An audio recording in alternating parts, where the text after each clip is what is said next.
niyo ba mga kabagot na itong daan na ito ay isang shortcut pag pumunta ka ng Malaybalay, Valencia. Yes, ito po yung shortcut. This is Calabugao to Bolonay.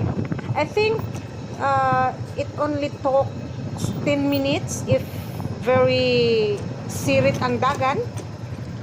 So this is the shortcut. So if you are going to Malaybalay, I recommend that this road is very shorten.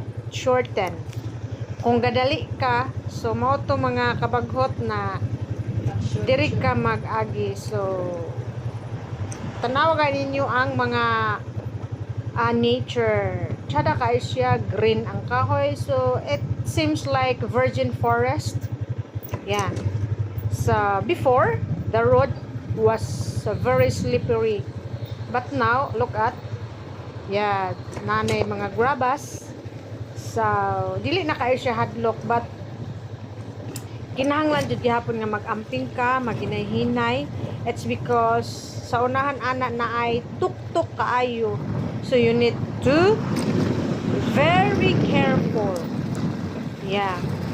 So nindot kayo agian diha kay bugnaw, and then dali na gid ka maabot kung moadto kag Malaybalay. Dili na ka motuyo kung dito ka moagi sa Damay.